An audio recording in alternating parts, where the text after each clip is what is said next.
Dengan Festival Teluk Boren menguatkan harmoni sosial dan toleransi antar suku Nusantara. Bupati Padang Pariaman John Kennedy Aziz mengemas Maulid Gadang sebagai perayaan keagamaan dan media interaksi budaya yang inklusif. Rahmi Hidayat, mantan wartawan bisnis Indonesia dan ketua sekaligus penggerak perempuan berkebaya Indonesia. Seno Joko Suyono.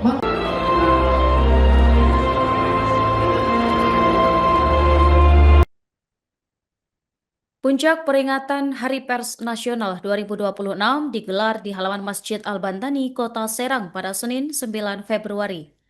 Menteri Koordinator Bidang Pemberdayaan Masyarakat, Muhaimin Iskandar, menghadiri puncak peringatan HPN di Kota Serang, Banten. Ia menggantikan Presiden Prabowo Subianto yang berhalangan hadir di puncak peringatan Hari Pers Nasional di Banten. Pemirsa, selengkapnya informasi kami telah terhubung dengan jurnalis Tribun Banten, rekan Ahmad Haris. Silakan laporan Anda. Ya, terima kasih rekan Nurma. Melaporkan dari Serang, Banten. Hari puncak perayaan Hari Pers Nasional tahun 2026 di Banten berlangsung dengan semarak dengan dihadiri oleh ribuan insan pers dari seluruh Indonesia. Sejatinya, perayaan puncak Hari Pers Nasional di Banten akan dihadiri langsung oleh Bapak Presiden Republik Indonesia Prabowo Subianto. Akan tetapi, Presiden Prabowo Subianto berhalangan hadir mendadak karena ada acara di Jakarta. Presiden Prabowo Subianto akhirnya memerintahkan kepada Menko Pemberdayaan Masyarakat Muhaimin Iskandar atau Caimin untuk menggantikan posisinya menghadiri Hari Puncak Pers Nasional di Banten.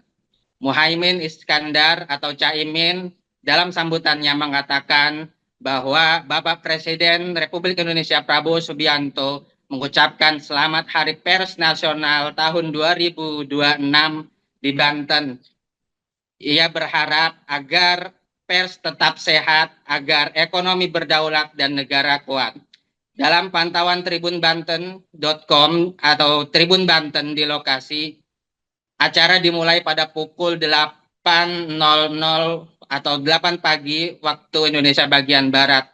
Sejumlah kepala daerah hadir dari seluruh Indonesia perwakilan dan sejumlah dari perwakilan instansi Forkopimda Provinsi Banten juga hadir di lokasi acara yang terletak di kawasan pusat pemerintah Provinsi Banten. Acara Hari Pers Nasional ini, Gubernur Banten Andra Soni mengatakan bahwa berdampak sangat besar dalam multiplier efek ekonomi di Banten, khususnya di Kota Serang. Hal ini dibuktikan dengan padatnya hunian kamar di sekitar Kota Serang. Hampir seluruh hotel atau hunian kamar di Kota Serang penuh begitu, hingga ini akan berdampak dalam ekonomi di Kota Serang, Provinsi Banten. Tentunya juga berdampak juga dengan ekonomi dari masyarakat UMKM begitu. Hari Pers Nasional ini diharapkan bisa membawa insan pers memproduksi jurnalisme yang berkualitas di tengah disrupsi digitalisasi dan di tengah gempuran AI begitu. Diharapkan Hari Pers Nasional bisa membawa perubahan yang signifikan dalam memenuhi kebutuhan-kebutuhan kebijakan publik. Demikian rekan Nurma. Baik, terima kasih rekan Ahmad dan selamat bertugas kembali. Hari ini ketika setiap detik miliaran keputusan diambil oleh mesin, algoritma dan sistem kecerdasan artifisial, arah bangsa baik buruknya demokrasi tetap harus di tangan kualitas media dan pers kita. Jurnalisme tidak pernah netral dalam dampaknya. Ia menjadi seluruh peradaban, menjadi motor perubahan, menjadi kekuatan yang membuka kabut yang membingungkan arah.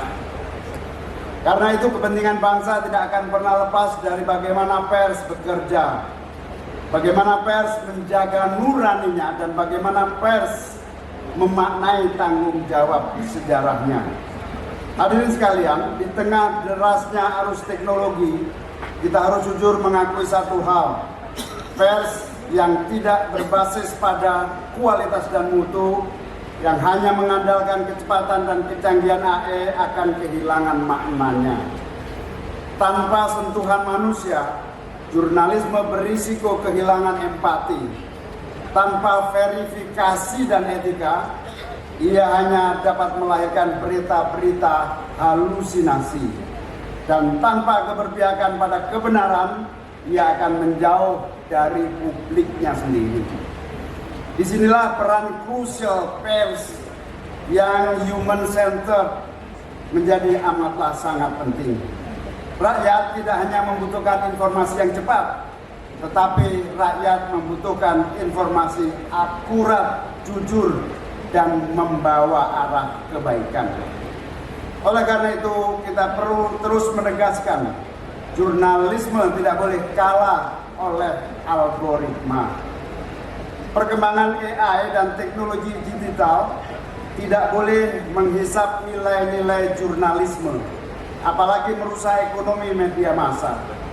Teknologi harus menjadi alat bantu, bukan pengganti nurani. Kekuatan pers sejatinya bersumber dari daya kritis yang konstruktif. Pers yang menjunjung tinggi kebenaran, keberimbangan, dan tanggung jawab publik. Hadirin yang saya muliakan, hari ini telah menjadi salah satu keadaan di mana Indonesia telah menjadi pasar digital terbesar di Asia Tenggara. Lebih dari 229 juta penduduk atau sekitar 80% populasi telah terhubung dengan internet. Rata-rata masyarakat kita mengakses media sosial hampir 3 jam dalam setiap harinya. Fakta ini memberikan pesan yang sangat jelas. Masa depan ekonomi, stabilitas sosial, bahkan kohesi kebangsaan kita sangat dipengaruhi oleh sentimen media dan kualitas informasi. Karena itulah bangsa ini membutuhkan pers yang sehat dan bermartabat. Pers yang sehat bukan hanya soal kebebasan dan profesionalisme, tetapi juga tentang keberlanjutan ekosistemnya. Mendapatkan keadilan ekonomi, bisa mempertahankan konsistensi etika, dan terus menjaga kepercayaan publik. Saya dan pemerintah menyampaikan apresiasi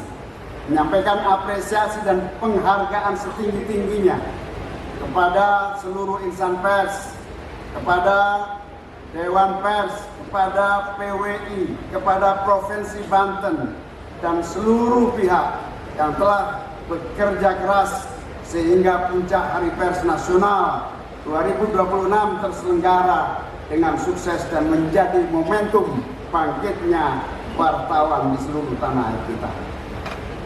Selamat Hari Pers Nasional, hidup insan pers Indonesia. Ada harapan nggak sih Pak khusus dengan pemberitaan terkait? Ya harapannya mungkin karena sekarang zaman media sosial ya, masyarakat sangat cepat mengakses info-info melalui media sosial, maka peran media sangat dinantikan dengan penyebaran informasi yang benar sesuai dengan fakta. Dan itu akan menjadi pembanding, akan menjadi pencerahan bagi masyarakat mana berita yang benar, mana berita yang hoax. Sehingga kehadiran teman-teman wartawan, kemudian dengan beritanya yang akurat, terpercaya, itu sangat dinantikan oleh masyarakat untuk menghadang berita-berita yang tidak bisa dipertanggungjawabkan, yang itu bisa merusak kehidupan sosial di tengah-tengah masyarakat. Termasuk eksplorasi terkait desa begitu Pak, terkait dengan keberadaan di desa sendiri.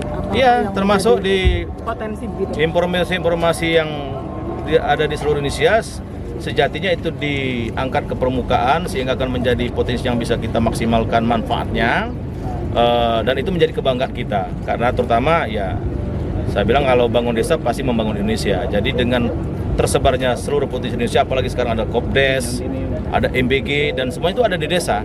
Jadi kalau semua informasi itu tersalurkan kepada masyarakat dengan benar, hakul yakin saya masyarakat pasti mendapatkan berita yang benar dan pada akhirnya sama-sama mendukung program Bapak Presiden Prabowo. Terima kasih, Pak. Cukup ya. Download Tribun X sekarang, menghadirkan lokal menjadi Indonesia.